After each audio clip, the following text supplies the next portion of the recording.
Hello friends, welcome back to my channel. I hope you all are doing great. So today's vlog is going to be very special because we are going to visit the beautiful Khidkaleshwar Mandir.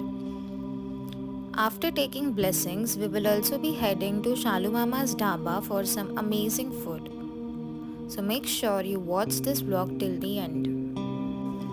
Thane जिल्ह्यातील खिडकाळी येथील खिडकाळेश्वर महादेव मंदिर हे जिल्ह्यातील प्राचीन शिव मंदिरापैकी एक प्रसिद्ध मंदिर आहे. कल्याण मार्गावर खिडकाळी गावच्या तलावाकाठी हे मंदिर आहे. तर आज आम्ही निघालो आहोत खूपच सुंदर, शांत आणि निसर्गाच्या सानिध्यात वसलेल्या खिडकाळेश्वर मंदिरच्या दर्शनासाठी. आणि खरं सांगायचं तर सुरुवातीपासूनच या प्रवासाची एक वेगळीच एक्साइटमेंट मनात होती, कारण अशा ठिकाणी जाणं म्हणजे फक्त प्रवास नाही तर एक छान एक्सपिरियन्स असतो. रस्त्यावरून जाताना आजूबाजूला दिसणारी हिरवळ झाडं, थंड वारा सगळंच इतकं रिफ्रेशिंग होतं की प्रत्येक क्षण एन्जॉय करावासा वाटत होता. मध्येच थोडी भूक लागली म्हणून आम्ही गाडी थांबवली आणि मस्त गोड रसाळ पेरू खाल्ले. त्यानंतर फ्रेश काकडी पण खाल्ली. साध्या गोष्टी पण प्रवासात खूप आनंद देऊन जातात आणि अशा छोट्या मोमेंट्समुळेच ट्रिप अजून खास बनते. थोडा ब्रेक घेतल्यानंतर आम्ही पुन्हा पुढच्या प्रवासाला सुरुवात केली आणि आता आम्ही मंदिराच्या दिशेने जात आहोत, जिथे आम्हाला एक वेगळीच शांतता आणि पॉझिटिव्हिटी अनुभवायला मिळणार आहे. आणि खरंच तुम्हाला हा आमचा छोटासा प्रवास आणि व्लॉग आवडत असेल तर नक्की कमेंटमध्ये सांगा. तुमचं मत आम्हाला खूप महत्त्वाचं आहे आणि अशाच आणखी छान ठिकाणांचे व्लॉग्स पाहण्यासाठी आमच्यासोबत जोडलेले राहा. तुम्ही बघू शकता की आमच्यामध्ये मंदिरात पोहोचण्याची खूपच उत्सुकता आहे. सतत वाटत होतं की कधी एकदा तिथे पोहोचतो आणि शांत वातावरणात दर्शन घेतो. प्रवासातला प्रत्येक क्षण आम्ही मनापासून एन्जॉय करत होतो. मध्येच थोडी भूक लागली आणि मग आम्ही गाडी रस्त्यातच कडेला थांबवली आणि तेथे दिसलेले ताजे रसाळ पेरू पाहून स्वतःला आवरलं नाही. एकदम फ्रेश, गोड आणि हलकीशी आंबट चव. प्रवासात खाल्लेले पेरू वेगळेच लागतात.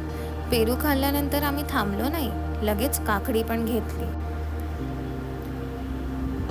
एकदम थंड, कुरकुरीत आणि फ्रेश. उन्हाळ्यातल्या प्रवासात काकडी खाण्याची मजा काही वेगळीच असते. शरीराला थंडावा मिळतो आणि थकवा पण कमी होतो.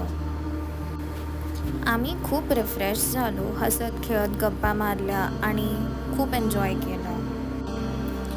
तर आमचा हा खिडकाळेश्वर मंदिरला जाण्याचा प्लॅन खरं तर खूप अचानक ठरला. काहीही आधी ठरवलेलं नव्हतं. सगळं अगदी ऑन द स्पॉट डिसाईड झालं. इथे आल्यावर आम्हाला जे एक्सपिरियन्स मिळालं ते खरंच खूप सुंदर आणि मनाला समाधान देणारं होतं. शांत वातावरण, आजूबाजूचं निसर्गरम्य जागा आणि एकदम पॉझिटिव्ह वाईब्स. जर तुम्ही एखादं असं ठिकाण शोधत असाल जिथे तुम्ही शांतपणे वेळ घालवू शकता, थोडं रिलॅक्स होऊ शकता आणि सुंदर लोकेशनचा आनंद घेऊ शकता, तर हे मंदिर नक्कीच एक खूप छान ऑप्शन आहे. इथे येऊन तुम्हाला नक्कीच एक वेगळीच शांती आणि आनंद अनुभवायला मिळेल.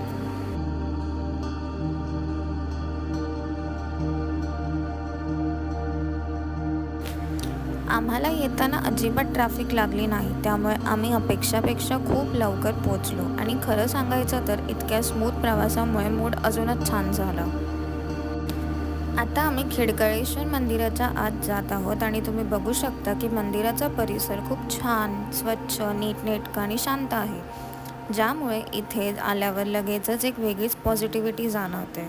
इथे पार्किंगची चांगली सोय आहे, त्यामुळे गाडी लावायला अजिबात त्रास होत नाही आणि सगळं व्यवस्थित असल्यामुळे संपूर्ण एक्सपिरियन्स अजून कम्फर्टेबल होतो.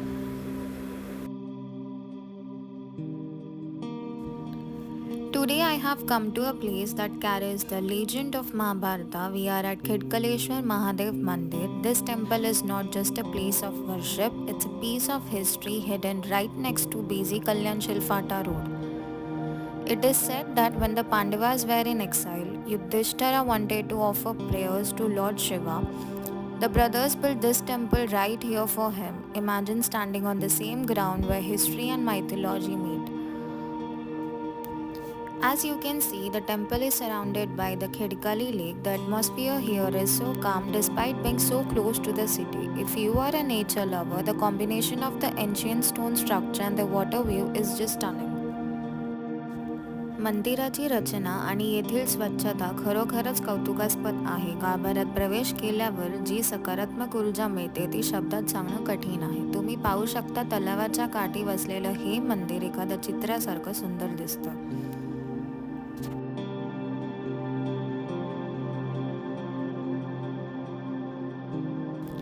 मंदिराच्या आजूबाजूला असलेला हा निसर्गरम्य परिसर आणि समोर असलेला खिडकाळी तलाव या जागेची शोभा अजूनच वाढवतो. तुम्ही आता बघू शकता माझ्या मागे खूप सुंदर हिरवीगार झाडं आहेत. एक शांत तलाव आहे. पूर्ण वातावरण एकदम फ्रेश आणि पीसफुल वाटतं. इथे मी जे फोटोज आणि व्हिडिओज काढले आहेत ते तुम्ही माझ्या इंस्टाग्राम आणि फेसबुकवर जाऊन नक्की चेक करू शकता. तिथे तुम्हाला सगळे क्लिप्स पाहायला मिळतील. Right beside Kirkaleshwar Mandir, there is a beautiful garden area which honestly adds so much charm to this place. It's full of greenery, open space and a very calm atmosphere. The garden is surrounded by trees and fresh air, making it a perfect spot to just sit, relax and enjoy some peaceful time after taking darshan. Spending a few minutes here feels really refreshing. You will also see families and kids enjoying here. It's a nice open area where people sit, talk and just enjoy the calm surroundings. So guys, talking about parking at Khedkaleshwar Mandir, it's actually manageable. Yes, parking is available near Khedkaleshwar Mandir. There is not a huge official parking lot, but you will find enough space around the temple area and nearby roads. So this temple is really worth visiting. The peace, positivity you feel here is just something else. If you enjoyed this vlog, don't forget to like, share, comment and subscribe to my channel. तर कसा वाटला तुम्हाला आजचा हा छोटासा प्रवास? जर तुम्ही ठाणे किंवा डोंबिवलीच्या आसपास राहत असाल तर या प्राचीन मंदिराला नक्की भेट द्या.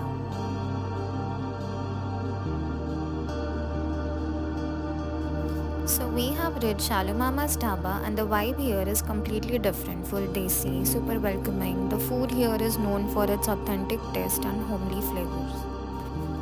We ordered some delicious dishes and honestly everything tastes amazing. After a peaceful temple visit, this food just feels perfect ending to the day. So that's it for today's vlog. Hotel Shalu Mama's Dhaba is located opposite Khedkaleshwar Mandir on Kalyan Chilfata Road near Khedkali Gaon. The timings are 9:30 a.m. to 1 a.m. and it is famous for dhaba style North Indian, Chinese and seafood. It's a perfect stop after temple visit. This place is actually very popular around Dombivli and Kalyan. People come here especially for late night cravings because it stays open till late. The best part is the quantity and the taste. The food feels very homely but also super flavorful, just like authentic dhaba style cooking. तुम्हाला जर आजचा हा vlog आवडला असेल तर नक्की like करा, share करा आणि चॅनलला सबस्क्राईब करायला विसरू नका. Bye bye.